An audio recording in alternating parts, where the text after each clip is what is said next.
안녕하세요. 주식 시마론입니다. 바깥 날씨 딱 봄 날씨 같죠? 너무 날씨가 좋습니다. 이 날씨도 사실 긴 작년 그리고 1월까지의 추운 겨울이 있었기 때문에 더 귀하게 느껴지는 요즘의 봄 날씨가 아닐까라는 생각을 해봅니다. 시장도 마찬가지인 것 같아요. 조정이 있기에 또 반가운 반등이 있고 또 깊게 높이 올라가면 조정이 있기 마련이죠.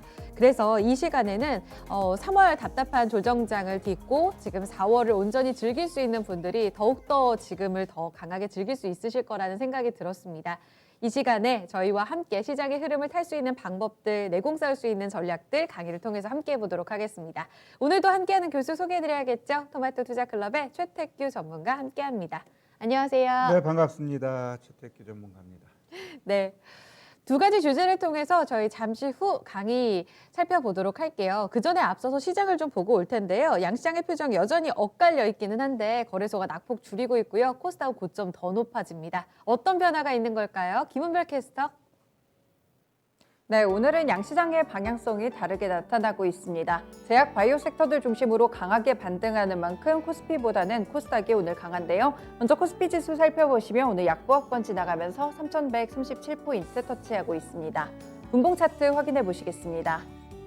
네, 오늘은 코스피를 보시면요. 장 초반에 상승을 했다가 바로 하락 반전을 했습니다. 이후로는 계속해서 약보합권 정도에서 자리를 잡고 있는데요. 3,140선 부근에서 계속해서 지나갑니다. 수급도 체크해 보시겠습니다. 네, 그동안 외국인의 매수세가 조금 많이 유입이 됐었는데요. 오늘은 매도로 돌아섰습니다. 1,862억 원 팔자세고요. 기관도 금융투자를 중심으로 2,300억 원 넘게 팔자세가 나타나고 있습니다. 양 매도세인데 반해서 개인을 보시면 4,134억 원 사자세를 기록하고 있습니다. 업종별로도 체크해 보겠습니다.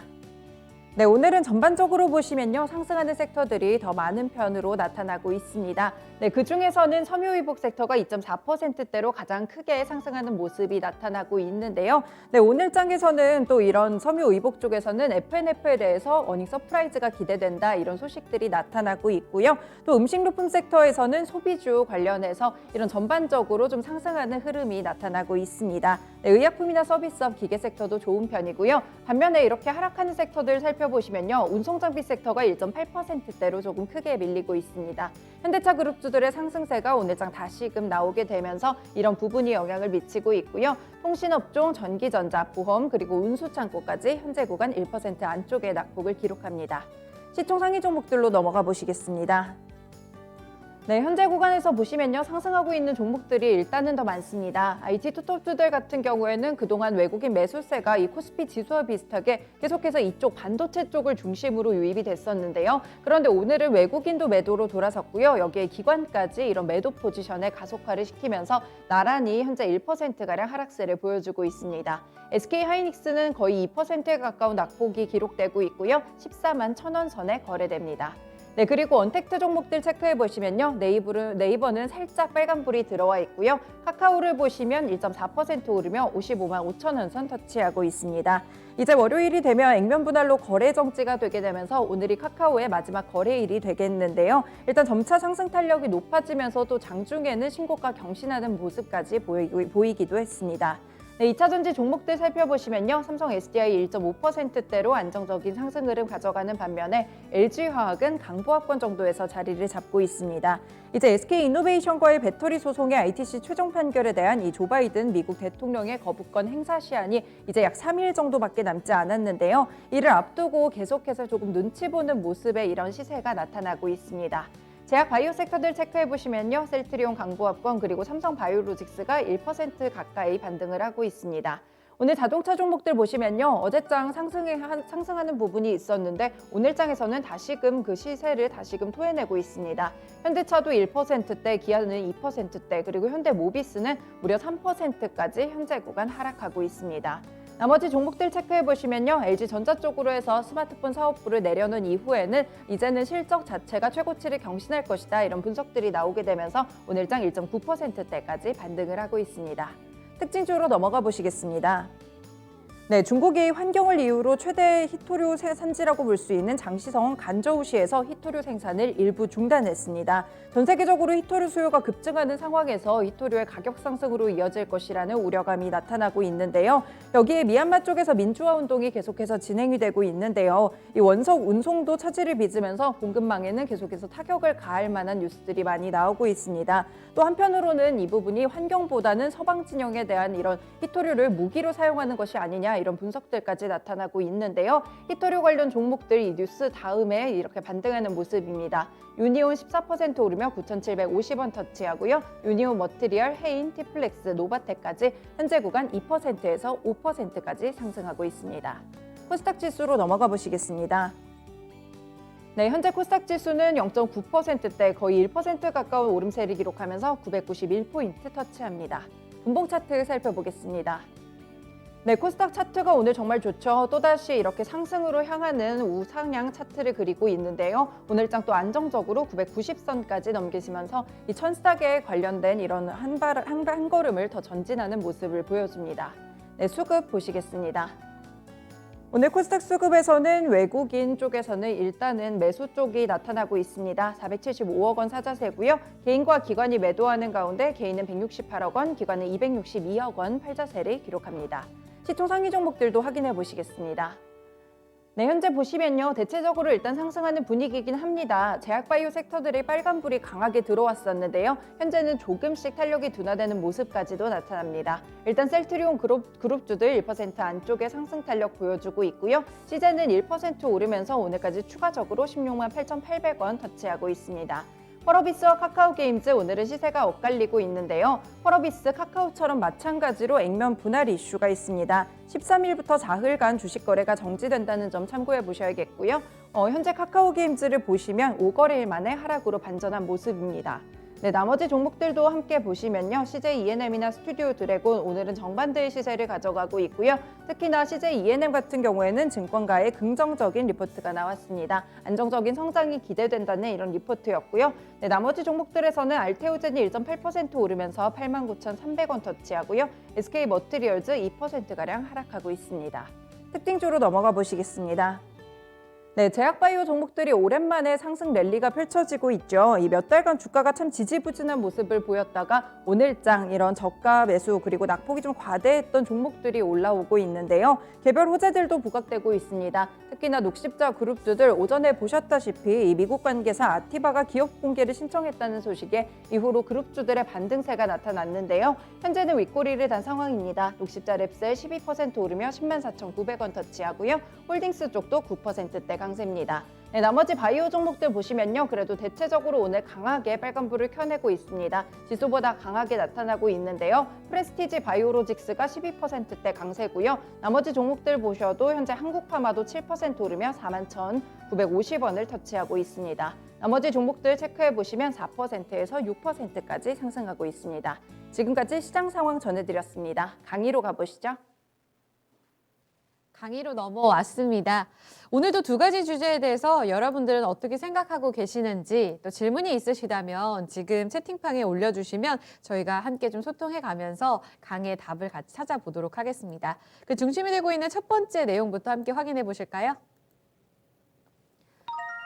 네, 국민연금 기금위가 오늘 2시에 다시 열립니다. 지난 26일 이 답을 정하려고 했지만 결국은 답을 찾지 못했고요. 이례적으로 일정이 다시 잡혀서 단독건으로 논의가 들어간다고 합니다. 결국은 우리가 기대하고 있는 수급 확대와 관련해서 답이 이번에는 나올까 여기에 좀 포커스를 맞춰서 보셔야 될 것 같고요. 계속되는 연기금의 매도세가 멈출지도 이런 결과를 토대로 해서 다시 한번 전망이 나올 것 같습니다. 예상 시나리오별로도 저희가 같이 한번 짚어볼게요. 자, 지금 조금 전이네요. 한 10분 전부터 시작을 했습니다. 최태규 전문가님, 이번 기금이 어떤 내용 중점적으로 좀 다뤄지는지 알려주세요. 네, 일단 우리 국민연금이 이제는 기금위, 기금운영위원회 여기서 이제 우리 국내 주식 투자 범위에 대해서 좀 다시 한번 리밸런싱에 대해서 한번 검토하겠다. 원래 지난달에 했었는데 결론 못 내고 다시 오늘 2시부터 하겠다 이렇게 이야기를 했습니다. 네. 글쎄요, 일단 정부 입장에서는 어제 선거가 많은 영향을 줄 것 같아요.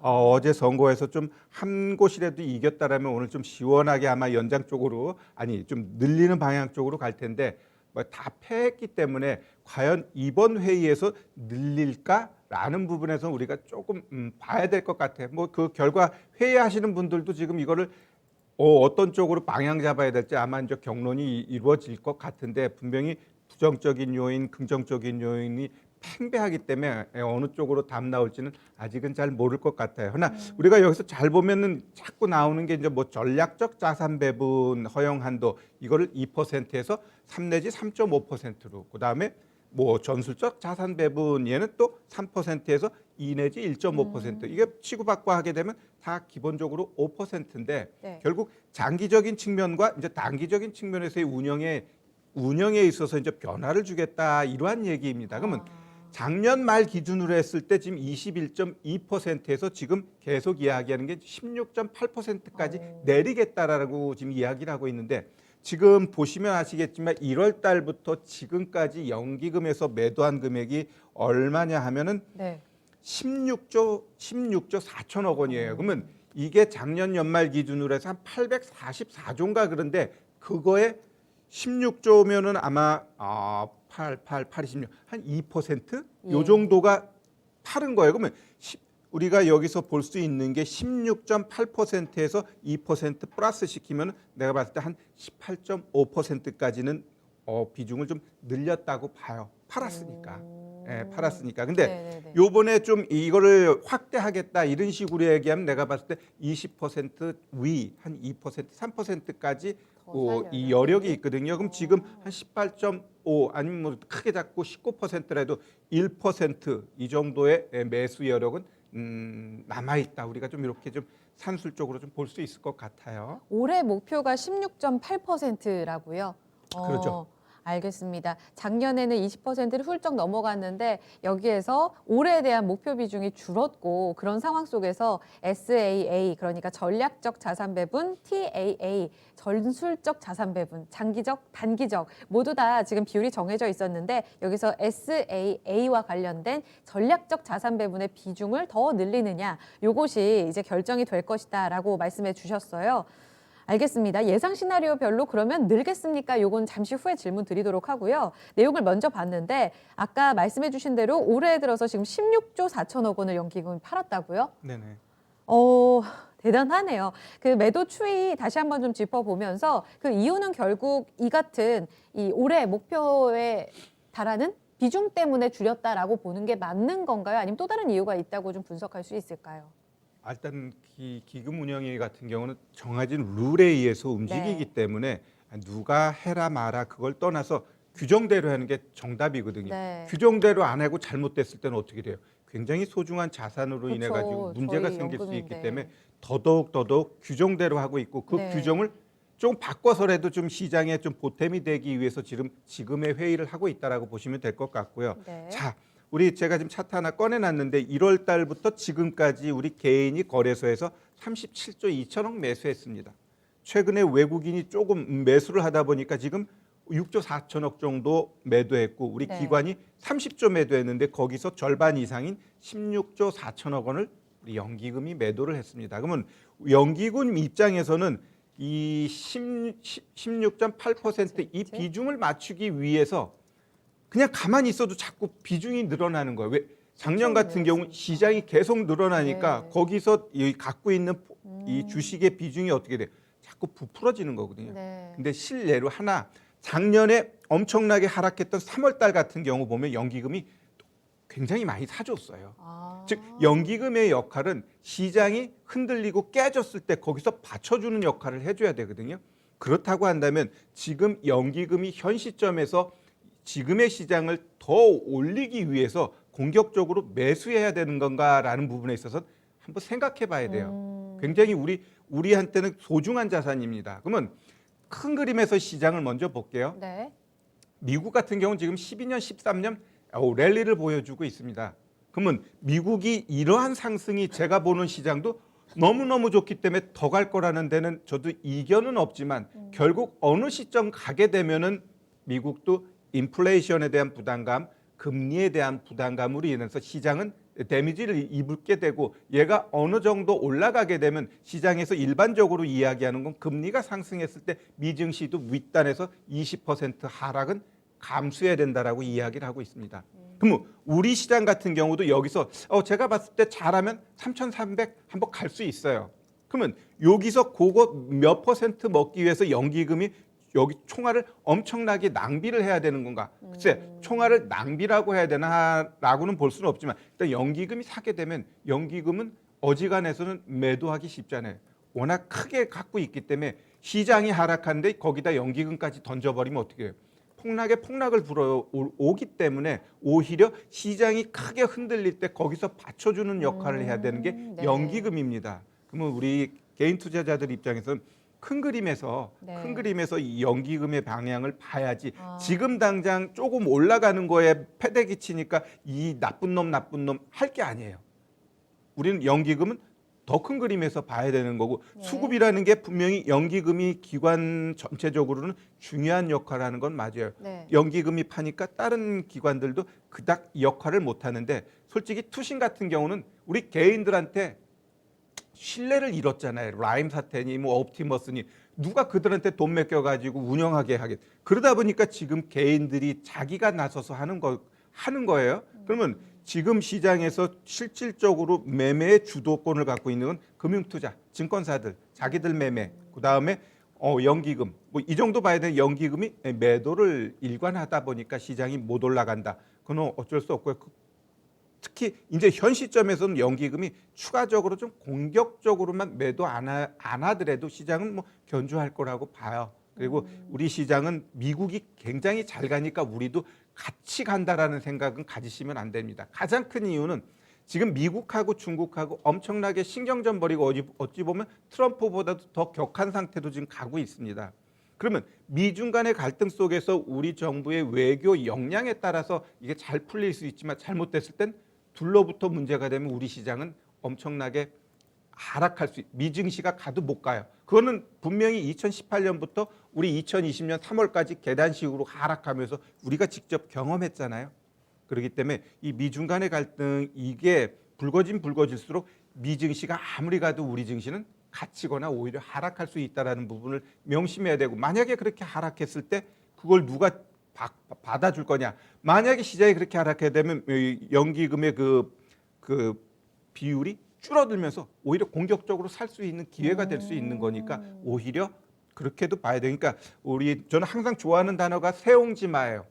화가 복이 되고 복이 화가 되듯이 계속해서 문제가 될 거라고 보지는 않고 오히려 잘못됐을 때 연기금이 시장에 흑기사가 될 수 있다라고 보여집니다. 정윤님도 채팅창에 공감합니다. 진짜 옳은 말씀하시네요. 맞는 것 같아요라고 하셨고 연기금 입장에서는 지금 수익 실현하는 게 맞지 않나요? 말씀하셨는데 네, 그 해석이 지금 나왔네요. 사실상 우리가 어떻게 보면 연초부터 계속 매도합니다. 이걸 보도를 통해서 봐서 그렇고 저희가 또 계속 추이만 봐서 그런지 되게 야속하게 느껴졌거든요. 하지만 이 귀한 자산을 우리 여기서 지수를 더 레벨업 시키기 위해서 연기금이 이걸 끌고 가는 게 정말 과연 맞는가? 더 쌀 때를 비축해야 되는 게 아닌가라는 생각을 해보면서 연기금 입장에서의 어떤 이 전략적인 측면도 한 번 더 우리가 고민을 해봐야 될 시점인 것 같습니다. 그러면요, 어느 정도 이해가 됩니다. 이 매도에 대해서도.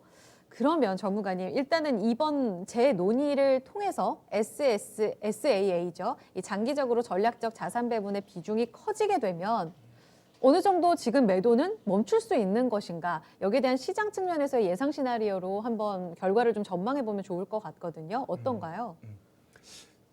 분명히 확대 측면으로 나오게 되면 연기금 입장에선 공격적으로 매수는 하지는 않겠지만 일정 부분 이 시장의 밸런스를 맞추기 위해서 지금 시장은 매도만 줄여놔도 일정 부분 올라갑니다. 네. 지금 시장 잘 보시면 개인, 외국인, 금융투자, 증권사 셋이 시장을 주도해요. 연기금은 계속 파니까. 그러면 여기서 잘 보시면 외국인이든 기관이든 얘네가 조금만 들 팔아도 시장이 상승하고요. 둘 중에 하나만 사줘도 시장은 상승해요.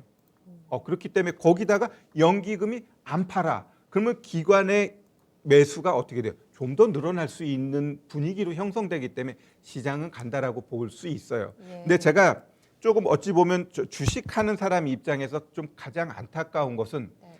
이 주식 어찌 보면 지금 자산 버블이잖아요. 엄청난 유동성에 의해서 자산 버블이 나타나는데 네. 이거의 가장 큰 문제는 뭐냐면 근로 의욕을 잃어버려서는 안 돼요.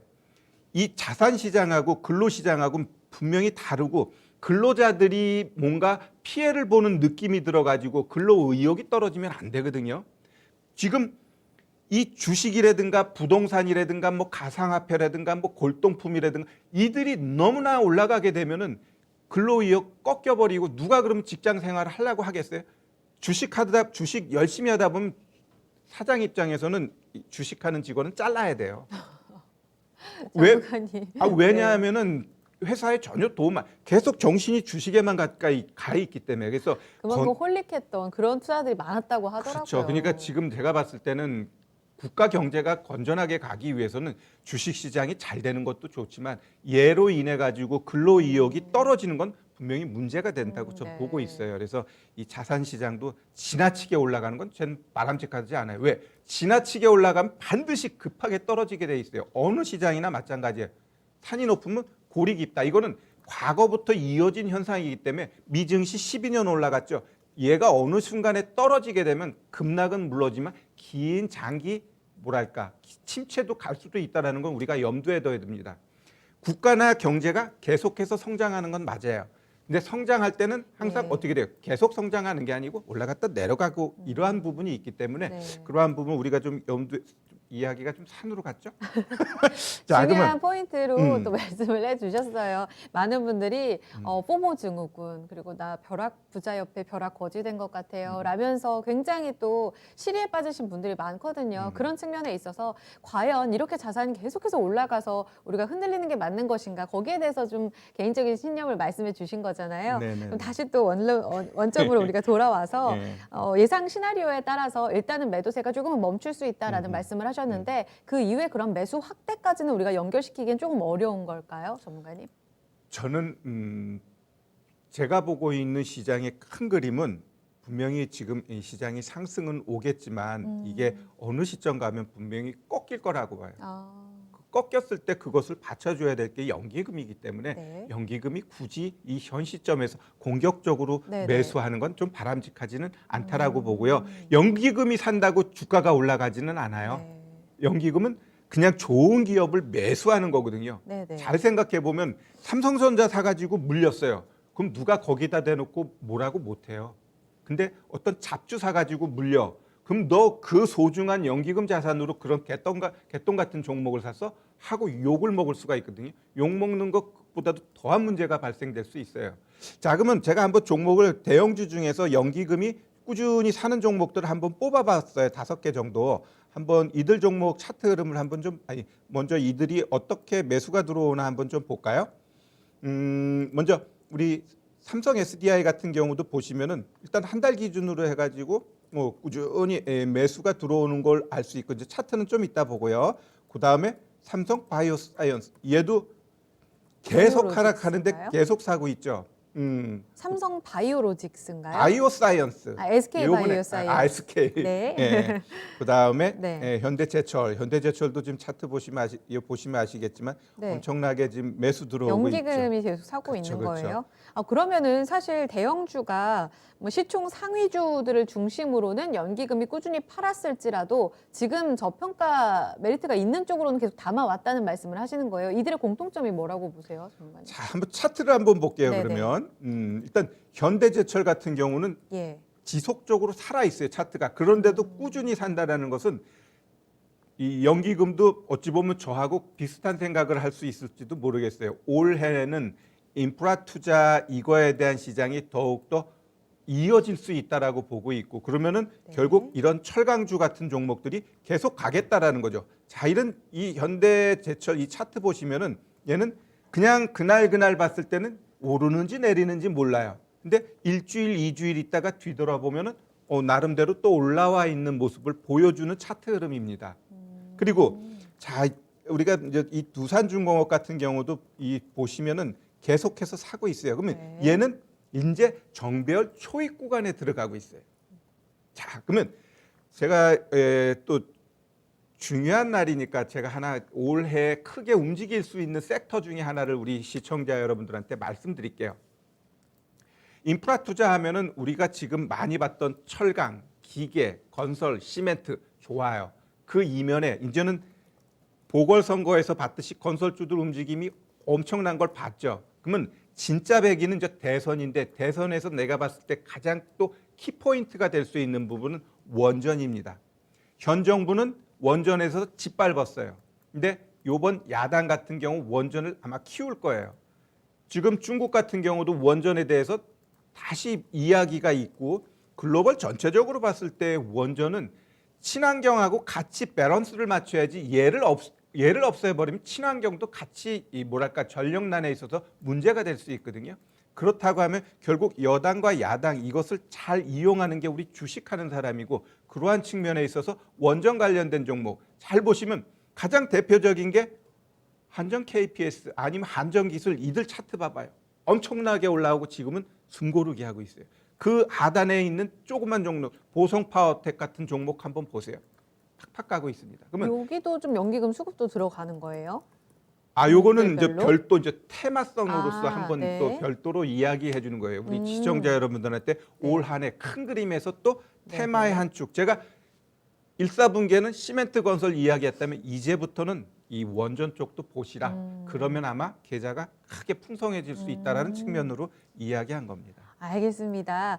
갑작스럽게 또 팁을 주셔가지고 선물이 좀 날아왔네요. 전문가님 그러면 마지막 좀 질문 드릴게요. 기금이 결과에 따라서 주목해야 될 포인트에 있어서는 일단 연기금의 매수 자체를 너무 우리가 장밋빛 전망으로 기대해서는 안 된다라는 이야기를 반복적으로 해주셨잖아요. 네네. 그러면 지금 자산이 계속 올라왔기 때문에 비싸졌다는 이런 인식 때문에 지금은 좀 더 조정받았을 때 연기금 수급을 기대해야 된다라는 말씀이신 건데 네네. 미국 같은 경우에는 뭐 해외 주식 국가별 비중이 있는데 그 안에서도 미국 해외 주식 쪽으로는 워낙 비중이 크다고 하더라고요. 그만큼 미국 쪽으로는 실적이 탄탄하게 비중을 늘리고 있는 것 아닌가라는 생각도 들어서 우리 쪽으로 이번 실적 시즌에서 확실히 상장사들의 이익이 뒷받침이 되면 여기서도 뭔가 매수를 확대할 수 있는 여력도 있다고 보시는지 궁금해요. 자, 일단 뭐 해외 쪽도 사는 건 결국 포트폴리오 차원에서 우리만 사가지고는 또 위험이 있으니까 한 바구니에 담으면 어떻게 돼요? 문제가 됩니다. 그러니까 외국 쪽도 사는데 실질적으로 작년에 수익 난 거 보면 국내 주식이 해외 주식보다 거의 2배 이상 수익을 냈다라고 나와 있죠. 그러면 그 우리 연기금 입장에서 지금 이제 해외 쪽이라든가 우리 국내라든가 분명히 포트폴리오 차원에서 비중을 담아가는 건 당연한 거라고 생각하고요. 우리 연기금이 국내 시장에 있어서 만약에 그 오늘 회의에서 늘린다고 했을 때 과연 네. 공격적으로 살 수 있느냐라고 할 때 만약에 시장이 계속해서 올라가게 되면 안 사도 또 비중이 저절로 올라가면서 살 수 없는 상황이 될 수도 그렇겠죠. 있어요. 네. 그렇기 때문에 그러한 부분은 결국 사고 안 사고가 중요한 게 아니라 결국 그 시장 참여자들 각각의 역할이 있거든요. 그들의 역할을 보면서 아니다 싶을 때는 우리는 결국 거기에 맞춰서 종목을 사면 되는 것이 누구 탓을 하면 안 되는 거거든요. 아무리 시장이 하락해도 올라가는 종목이 있어요. 그러면 거기에 맞춰서 종목을 사는 거지. 자, 1월 달, 2월 달, 3월 달 시장 나쁘지 않았어요. 나쁘지는 않았지만 횡보하는 장세에서 거기다 대놓고 연기금이 파니까 횡보해가지고 수익 안 났다? 아니죠. 결국은 우리가 종목을 잘못 선택했기 때문에 수익이 안 난 거라고 저는 보고 있어요. 네. 그러니까 그러한 부분에 있어서 뭐 연기금 탓하는 건 아니다. 좀 네. 이렇게 결론적으로 이야기하고 싶네요. 네, 외국인과 개인 필두로해서 시장의 어떤 상승을 주도하는 주체에 있어서는 연기금이 큰 역할을 하지 못했고 그런 상황에서 매수 확대를 너무 또 기대하기에는 지금 좀 한계가 있다라는 내용을 좀 들어봤고요. 지금 뉴스로는 아직 나오지 않았네요. 기금이 결론은 오늘 오후쯤 해서 한 번 더 확인이 필요할 것 같습니다. 첫 번째 주제에 대한 의견 드려봤습니다. 두 번째 강의 주제로 넘어가 볼게요. 네. 다음은 사실 증시와도 밀접한 관련이 있는 내용인데요. 증권주들의 흐름입니다. 특히 이번 주에는 중소형 증권주들이 날개 돋친 듯 쭉쭉 올라가면서 신고가를 연출했습니다. 개별 이슈들도 있었지만 다 같이 오르는 모습 속에 이들의 위쪽으로의 업사이드는 어느 정도나 열려 있을까에 대한 관심이 좀 생기셨을 것 같은데요. 그 연속성 전망으로 알아보겠습니다. 최근 이렇게 중소형 종목들이 강한 이유가 있나요? 뭐 유안타증권, SK증권, 하나투자증권은 개별 이슈도 있었지만 너무 힘이 강했거든요. 배경 어디서 찾고 계세요, 전문가님? 자, 일단 기본적으로 이제 미 10년물 국채 금리 급등세가 좀 어느 정도 진정됐죠. 아, 네. 예, 그리고 이제 미국 증시가 워낙 안정적으로 올라가니까 우리 증시도 지금 거래소 보면은 아주 예쁘게 올라갑니다. 지금 우리 거래소 같은 경우 시장 보면 삼성전자가 올리는 게 아니에요. 종목군들이 전체적으로 같이 끌어올리니까 네. 시장이 견조한 거예요. 결국 이러한 시장에서는 오늘 급등하는 종목 쫓아가면 안 돼요. 결국 내가 갖고 있는 종목도 순서에 맞춰서 분명히 오게 돼 있습니다. 그래서 조급해하지 말고 한 걸음 한 걸음 나아간다라면 나한테도 기회가 온다라고 보시면 될 것 같고, 이 증권주들 결국 개별 호재죠. 어찌 보면 쿠팡의 그 IPO 성공, 그 다음에 지금 저 두나무에 대해서 많이 이야기하는데 이 두나무가 뭔가요? 결국 빗썸, 가상화폐 거래소를 뉴욕 증시에 상장하겠다. 그러면 이 두나무 같은 경우는 개인 투자자, 뭐 송치영, 김형렬 이 사람들이 지금 갖고 있는 게 한 40%예요. 예. 그 다음에 카카오와 그 형제들이 갖고 있는 게 한 20%. 그 다음에 우리기술, 하나투자증권이 한 6% 갖고 있는데 결국 촉발이 하나투자증권이 팡 올라가면서 이제 여타 뭐 SK증권, 유안타증권 이들도 같이 급등 나오는 연출을 하고 있는 겁니다. 결국 어찌 보면 시발은 창투사부터 시작한 거예요. 창투사가 움직이면서 일단 증권주가 올라가니까 거기다 이제 갖다 붙인 게 실적 좋아. 그 다음에 거래 대금은 솔직히 많이 늘지는 않았어요. 예, 근데 연초 대비 그래도 조금 늘어났으니까 거래 대금도 늘어나니까 실적이 괜찮아질 거야. 이러한 얘기가 나오면서 확 올라갔는데 지금은 조금은 지금 급등 나오고 이따 차트 보겠지만 급등 나오고 이제 조정 자리에 있어요. 그러면 이 조정 자리에서 어느 자리에서 우리가 다시 한번 봐야 되는지, 시장은 일단 조금 더 갈 거니까 그럼 증권주들도 조금은 더 갈 가능성은 있다, 이렇게 좀 보여집니다. 그렇군요. SK증권 말씀하셨지만 이번 주에 다시 한번 고점 터치가 나왔고요. 오히려 키움이나 삼성증권보다도 한국금융지주 그리고 뭐 KTB투자증권, 유안타 이쪽으로 좀 강한 모습이었고요. 처음 불을 지핀 한화투자증권의 개별 이슈까지 전체적으로 분위기 좋았다. 그러면은 1분기 실적은 정말 좋나요? 사실 지난 4분기까지 거래 대금이 꾸준히 늘었잖아요. 그리고 1월에 딱 3,266포인트 선을 만든 이후에 고점이 꺾이면서 2, 3월에는 거래 대금 많이 줄었습니다. 이런 얘기를 많이 봤거든요. 그러면 1분기 전체로 놓고 보면 실적이 그렇게 좋지 않을 수도 있겠다는 생각을 했는데 전망 괜찮은가요, 전문가님? 실적은 좋습니다. 워낙 그 2020년 초반에는 진짜 거래 대금이 막 25조 막 그랬어요. 그러다가 연말에 막 60조 넘어가니까 이제 눈높이가 높아진 거죠. 그 눈높이를 보다가 1월 초에 막 30조도 안 되고 이러다 보니까 조금 분위기가 쎄한 듯 했는데 지금 시장이 다시 조금 불붙는 모양새가 나오면서 기본적으로 이제 30조 이상 나오는데 이 정도면은 일단 우리 증권사들 실적은 제가 봤을 때 괜찮다고 보고 있어요. 그러면 이들의 실적 괜찮은 모습 속에서 네. 주가 흐름을 한번 볼까요, 우리? 먼저 우리 하나투자증권입니다.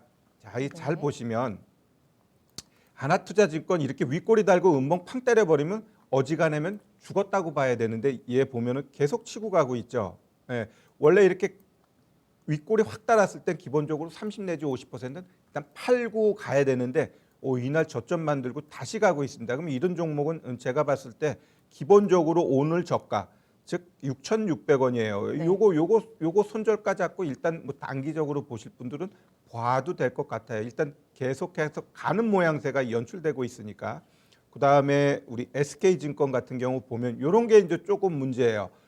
윗꼬리 달고 음봉 2개 때렸잖아요. 그럼 예. 제가 우리 많이 이야기하는 게 얘가 이 위, 그다음에 이 중간값, 그다음에 이 시가입니다. 그럼 얘가 아직 중간값까지는 버티고 있어요. 그럼 여기서 버텨주게 되면 얘는 다시 한번 반등 나오면서 기본적으로 어제의 시가, 즉 1145원까지는 기본적으로 간다라고 보고요. 요거 깨게 되면 일단 여기까지는 한번 열어놔야 돼요. 그래서 여기서부터 여기 오게 되면 분명히 다시 기본 반등은 나온다 이렇게 좀 보시면 될 것 같아요. 네, 자리에 있어서도 말씀을 해주셨는데 하나 더 이슈에 대해서 좀 점검을 해보고 가자면 최근 그러니까 이번 주에 있었던 유안타 증권이 갑작스럽게 장중에 고점을 높인 것에 대해서 여의도 증권가에서는 우리금융 쪽에서 2019년에 나왔던 증권사 인수와 관련해서 아직 가능성이 있기 때문이다. 이렇게 점치더라고요. 이게 손태승 회장의 거의 수건 사업이다라고 이야기하면서 몹집이 큰 대형 증권사 말고 중소형 증권사로 인수할 가능성이 있다라고도 하던데 이런 M&A설은 어떻게 증권주를 조금 더 업사이드 열어둘 수 있을까요, 전문가님? 네, 일단 M&A 이런 것들은 제가 봤을 때 단발성 이슈로 보셔야 될 것 같아요. 예. 그리고 지금 우리 국내의 증권사들 충분히 많아요. 결국 뭐 우리금융이 인수해가지고 작은 거를 가지고 자기 파이 빼먹는다라는 건 제가 봤을 때 의미 없는 것 같고요. 결국 우리금융이 누군가를 잡았을 때 그걸 진짜 크게 키울 수 있는 그런 증권사를 만들지 않는 이상은 제가 봤을 때는 우리 개인 투자자들 수수료 따먹는 거 거기에 조금 더 이익 내겠다라는 것밖에 안 돼요. 우리 증권사들도 결국은 이제 JP 모건, 골드만삭스 아니면 모건 스탠리 이런 애들처럼 뭔가 큰 투자은행, 투자 증권사가 쪽으로. 그렇죠. 네. 그런 게 돼야 돼요. 어찌 보면 큰 꿈을 뚫고 대우하고 미래가 합쳤는데 그러한 모습 아직은 잘 안 보여주고 있거든요. 결국 그러한 기업이 되지 맨날 우리 개인 투자자들 그 수수료나 따먹으려고 하는 그런 증권사의 행태는 좀 벗어나고 진짜로 크게 나아가서 투자를 통해서 수익을 낼 수 있는 그런 증권사가 되길 바라고요. 결국 우리 금융이 몸집이 크니까 누군가를 잡았을 때 크게 한번 만들어 놓는 모양새를 보여줘야 되는데 하여간 미래대우 이들이 지금 몇 년 동안 봤을 때 과연 우리 금융이 누군가를 잡았을 때 치고 나가서 진짜 최고의 뭐 금융 IB 그런 게 될까는 좀 더 지켜봐야 될 것 같고요. 여튼 이런 것들은 그냥 단발성 재료이기 때문에 얘네들이 막 치고 올라가고 그런 것들은 조심할 필요는 있을 것 같아요. 그렇군요. 단기적으로 사실상 뭐 정리했어야 하는 이슈 혹은 이번에 올라오게 되면 한 번 더 이제 가능성이 있게 되면 챙겨야 될 이슈다 이렇게 말씀하셨습니다.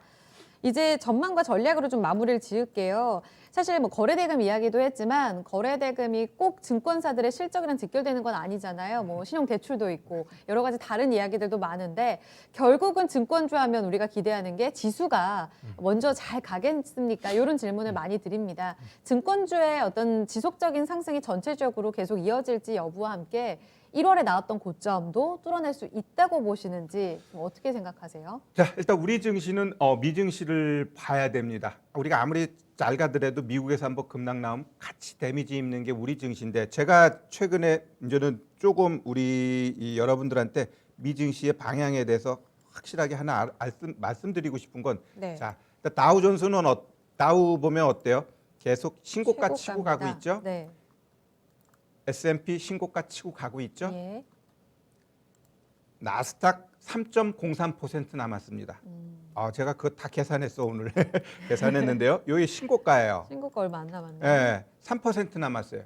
그러면 얘가 신고가 친다라는 건 결국 다우, 나스닥, S&P 이들 3대 지수가 모두 신고가 만들면 기본적으로 조정 나와요. 이건 내가 1년 전에도 이야기한 얘기인데 결국 그러면 이 시점을 조심해야 돼요. 그러면 내가 봤을 때는 이 3% 다음 주면 돌파할 것 같아요. 그러면 돌파하는 그 순간에 바로 조정 나올 수도 있지만 보통 1, 2주 안에 조정이 나옵니다. 저는 방송에서 계속 그렇게 이야기했죠. 일단 다음 주까지는 시장 어느 정도 상승 쪽으로 보고 그 다음은 예. 가봐야 한다 이렇게 말씀드렸는데 네. 그러면 나스닥이 다음 주에 신고가 만들었을 때 그 다음부터 시장 흐름 보면서 우리가 조금 현금 종목에 대한 비중을 생각해 볼 필요가 있는 이 시기가 점점 다가오고 있다라고 보고요. 일단 향후 조정이 나왔을 때 그 조정은 반드시 상승을 위한 조정이니까 겁먹을 필요는 없어요. 근데 다만 그 조정이 조금 뭐 1주 나올지 2주, 3주 나올지 그건 모르기 때문에 그거는 흐름 보면서 또 그때 방송에서 말씀드리도록 하겠습니다. 단기적으로 흐름 좋고 이때 챙겨가자. 알겠습니다. 지수 큰 그림도 그려주셨어요. 증권주에 앞서서 차트도 또 봐주셨는데요. 투자 전략으로 압축한다면 이들에 대해서도 결국 단기적으로 좀 챙기는 전략이 맞을까요? 지수와 함께 연동된다고 보세요. 그 안에 토픽은요? 한번 볼까요? 네. NH투자증권 한번 보겠습니다. 네. NH투자증권. 이건 좀 대형사로 봐야 되잖아요. 그러죠. 그렇죠? 예, 이런 애들 어찌 보면은 음봉 세게 맞았잖아요. 그러면 이런 애들 좀 늦게 간단 말이에요. 먼저 가는 애 있고 늦게 가는 애 있고. 그럼 시장이 계속해서 간다면 제가 봤을 때는 이런 종목은 오히려 11,600원 요런 자리에서 분할 매수하면은 분명히 다시 고점 치고 최근 고점이 12,900원이에요. 그러면 요런 자리까지는 간다라고 봐야죠. 지수가 3,300 가면은 얘도 일단 최근 고점 12,900원은 치고 간다라고 보시면 될 것 같아요. 그러면 서둘러서 사지 말고 네. 오히려 한 11,600원, 뭐 650원 그런 자리에서 분할 매수하게 되면 오히려 좀 더 편안하게 막 그런 작은 종목들은 막 급등급락하니까 이슈에 따라 움직이니까요. 머리 아프잖아요. 그냥 네. 이런 종목들은 크게 변동성 없이 갈 수 있는 종목이니까 오히려 이런 종목이 더 편안하지 않나 이렇게 보여집니다. 그러면 이들 종목은 3,266선 사실상 이 직전 고점을 뚫어내는 구간이 매도 찬스인가요? 그럼요. 이걸 계속해서 간다라고 생각하면 안 돼요. 지금 시장이 그렇게 해서 계속해서 갈 수도 있지만 제가 봤을 땐 가는 건 그것만 생각하시면 돼요. 내가 현금 만들었는데 시장이 계속 가. 그러면 뒤늦게 어떤 종목이든지 우리가 매수할 수 있어요. 근데 시장이 진짜 예상대로 하락해. 근데 현금 없이 다 종목만 갖고 있으면 어떻게 돼요? 낭패거든요. 그러면 준비해놓고 상승을 쫓아가는 게 낫지. 만약에 준비 안 했는데 진짜 하락이 왔을 때는 예. 그 크게 큰 문제가 됩니다. 그러니까 준비를 하자. 네. 알겠습니다. 조정 시 매수 관점은 유효하겠습니다만 시장 흐름 또 파도와 같이 좀 잘 타는 전략 필요하겠습니다. 증권주 전략까지 좀 마무리 짓도록 할게요. 오늘의 강의 저희가 준비한 내용은 여기까지입니다. 교수님과도 인사드릴게요. 오늘도 고생 많으셨습니다. 네, 감사합니다. 네, 주식시말은 저희가 준비한 내용은 여기까지입니다. 저희 안내사항 하나 더 있는데요. 오늘 한 주를 좀 마무리하는 금요일로서 또 오늘 밤에는 미스터 진단이 여러분들과 함께 합니다. 주식 종목에 대한 고민이 있으시면 오늘 밤에 기회를 놓치지 마세요. 지금 신청하시면 되고요. 전화번호 02-2128-3388번 열려 있습니다. 오늘은 토마토 투자클럽의 신기수 최원재 전문가 함께 하고요. 유한타증권의 김덕호 FA와 함께 풀이를 해드립니다. 답답해하지 마시고 지금 신청하셔서 오늘 밤에 꼭 진단 받아보세요. 네, 이렇게 주식시마론에서 오늘도 투자 판단에 도움될 수 있는 내용들 함께 전해드렸습니다. 이 내용은 특정 종목의 상승 하락을 보장하지는 않습니다. 한 주 공부하시느라 고생 많으셨어요. 남은 시간도 마무리 전략 잘 하시기 바랍니다. 다음 주에 뵙겠습니다.